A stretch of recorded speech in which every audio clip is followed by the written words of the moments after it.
ሰበር ዜና ህወሓት ሲያካሂደው የነበረው መጠነ ሰፊ የግዳጅ ወታደራዊ አፈሳ አሁን ደግሞ በፌዴራል መንግስቱ ተግባራዊ እየተደረገ መሆኑ ተሰማ።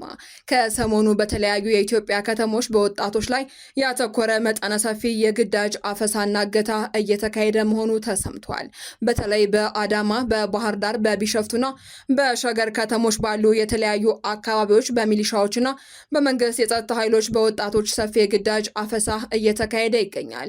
ይህም በወጣቶች ዘንድ ከፍተኛ ስጋትን ፈጥሯል ተብሏል። ዝርዝሩን በቀዳሚነት እናደርሳችኋለን። ለዛሬ ቀጠሮ ተይዞለት የነበረው የሀገራዊ ምክክሩ የመጨረሻ ሰነድ ማጽደቅ ለነገ ሐሙስ መዛወሩ ተሰማ። የኢትዮጵያ ሀገራዊ ምክክር ኮሚሽን ከ8ቱ ቡድኖች የተሰባሰቡ የመጨረሻ ግብዓቶችን በማካተት የተዘጋጀውን ሰነድ በነገው ዕለት ለ4000 ተሳታፊዎች ሊያቀርብ መዘጋጀቱን አስታውቋል። ተጨማሪ የድሮን ጥቃት ተፈጽሟል ሲሉ ነዋሪዎች ገለጹ። በትግራይ ክልል ዛሬ ነሐሴ 13 ቀን 2018 ዓ.ም በሐውዜን በሐሬንና አዲ ጉዱም መካከል በሚገኙ የአፋርና የትግራይ አዋሳኝ ቀጠና ላይ ከትላንቱ ተጨማሪ የድሮን ጥቃት መፈጸሙ ተሰምቷል። ዝርዝር አለን። በፍቅር ጓደኛው ላይ የመግደል ሙከራ ፈጽሞ የተሰወረው ግለሰብ ከ3 ዓመት በኋላ በቁጥጥር ስር ዋለ። ተጨማሪ አለን። ከውጭ በተሰማ ሰበር መረጃ ትራምፕ ሆርሙዝ ሰርጥ የአሜሪካ ግዛት ነው አሉ። የአሜሪካው ፕሬዝዳንት ዶናልድ ትራምፕ ወሳኙን የሆርሙዝ የባህር ሰርጥ አዲሱ የአሜሪካ ግዛት ነው ሲሉ አውጀውታል። ተጨማሪ ያለን። ጤና ይስጥልን የአዲስ አምባ ሚዲያ ቤተሰቦቻችን፣ ለሰዓቱ የመራረጥናቸውን አዳዲስ ጉዳዮች ይዘን ቀርበናል። ከመረጃዎቹ በፊት ቪዲዮን ላይክ በማድረግ ማድመጥ እንድትጀምሩ እየጋበዝን በቀጥታ ወደ መረጃዎቹ አለፍን። በቅድሚያ ከሰሞኑ በተለያዩ የኢትዮጵያ ከተሞች በወጣቶች ላይ ያተኮረ መጠነ ሰፊ የግዳጅ አፈሳና እገታ እየተካሄደ መሆኑ ተሰማ። በተለይ በአዳማ፣ በባህር ዳር፣ በቢሸፍቱና በሸገር ከተሞች ባሉ የተለያዩ አካባቢዎች በሚሊሻና በጸጥታ ኃይሎች በወጣቶች ሰፊ የግዳጅ አፈሳ እየተካሄደ እንደሚገኝ የዓይን እማኞችና ተጎጂዎች ተናግረዋል። በአዳማ ከተማ ወንጂ ማዞሪያ በተባለ ቦታ በአካባቢው የሚገኙ ዘመዶችን ጠይቆ ሲመለስ ታፍኖ ለ2 ቀናት ያህል ታስሮ እንደነበር የገለጸው አንድ ወጣት አፍሰው የወሰዱኝን ሰዎች በሰውና በስንት ልመና 20 ሺህ ብር ከፍዬ ነው ልወጣ የቻልኩ ሲል ቃሉን ሰጥቷል። አክሎም ታፋሾቹ በአዳማ ከተማ ሞዮንኮ ጋራጅ ጀርባ በሚገኘው በተለምዶ ሚዛን ተብሎ በሚጠራው ትልቅ የፍየል ማቆያ መጋዘን ውስጥ እንደሚታጎሩ ጠቁሟል። መክፈል የማይችሉ ወይንም የሚያውቃቸው ሰው የሌላቸው ወደ 100 የሚጠጉ ወጣቶች አሁንም በዚያው ማጎሪያ ውስጥ ይገኛሉ ብሏል። በተመሳሳይ ሁኔታ በባህር ዳር ከተማ ነሐሴ 12 ቀን 2018 ዓ.ም በወጣቶች ላይ የተጠናከረ የግዳጅ አፈሳ መካሄዱን ከስፍራው የወጡ መረጃዎች አመላክተዋል። በተለይ በቀበሌ 13 ጎፋ ሰፈርና ገጠር መንገድ በተባሉ አካባቢዎች ስፋት ያለው አፈሳ የተካሄደ ሲሆን በርካታ እናቶች ልጆቻቸውን ፍለጋ በየፖሊስ ጣቢያው ሲንከራተቱ እንደነበረና በርካታ ወጣቶች በሲኖትራክ መኪናዎች ተጭነው ሲወሰዱ መታየታቸውን ነዋሪዎች መስክረዋል። በቢሸፍቱ ከተማ አቅራቢያ በምትገኘው ድሎሎል ጂላ አካባቢ ደግሞ ሚሊሻዎች ወጣቶችን ከታክሲና ከባጃጅ በማስወረድ እያፈሱ መሆናቸው ታውቋል። አንድ የዓይን እማኝ እንደገለጹት ከሆነ ረቡዕ ዕለት በዚሁ አካባቢ በሚገኘው ጊዳ ለታ ጊዮርጊስ ቤተክርስቲያን ቅጥር ግቢ ውስጥ በቅዳሴ ላይ የነበሩ ወጣቶች ሳይቀሩ በጸጥታ አካላት ታፍሰው ተወስደዋል ሲሉ የሁኔታውን አሳሳቢነት አስረድተዋል። በሌላ በኩል በሸገር ከተማ በፉሪ ኬንተሪ፣ ሰበታ፣ አለም ገናና ወለቲ አካባቢዎችን በሚሊሻዎች የሚካሄደው አፈሳ እጅግ ከባድ ደረጃ ላይ መድረሱ ተገልጿል።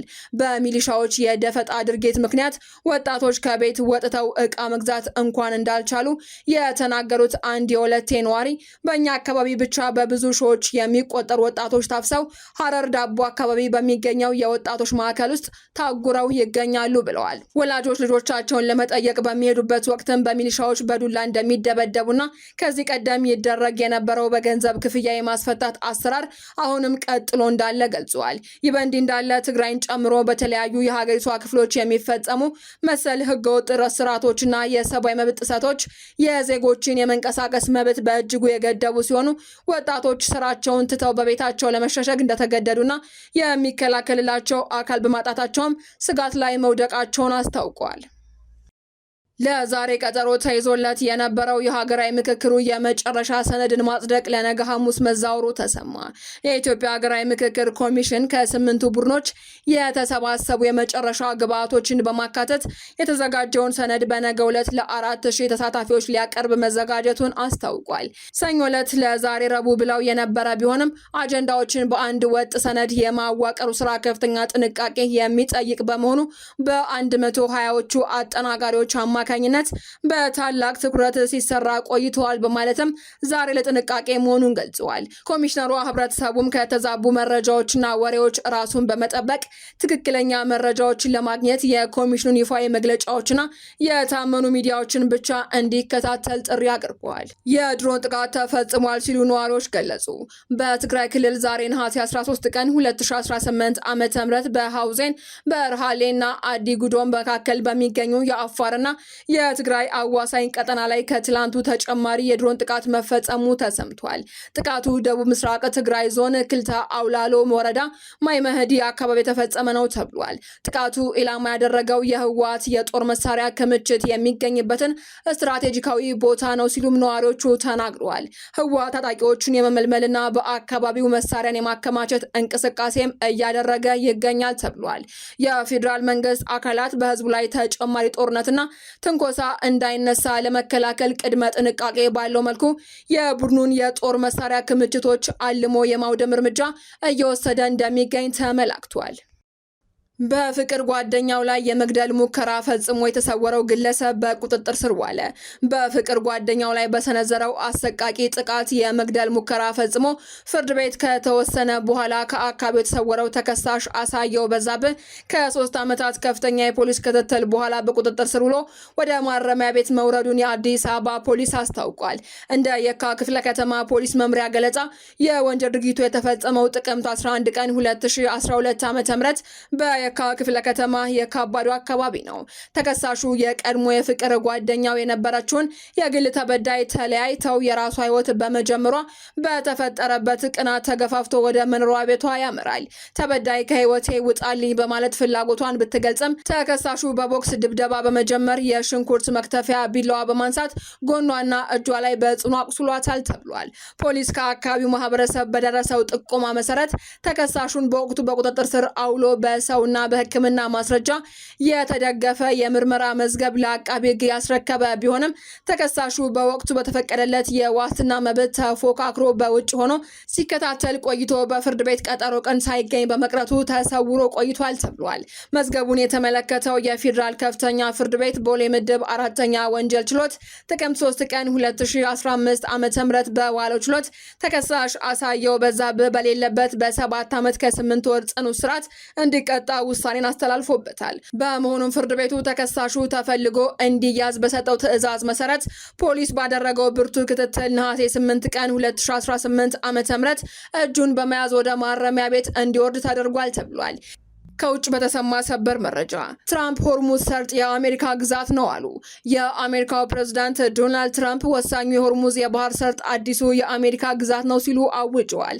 ፕሬዝዳንቱ በትላንትናው ዕለት በትሩዝ የማህበራዊ ትስስር ገጻቸው በመካከለኛው ምስራቅ ባለው ውጥረት ሳቢያ በታሰበው ልክ አገልግሎት መስጠት ያልቻለውን የባህር መተላለፊያ የአሜሪካ ግዛት ማለታቸው ተሰምቷል።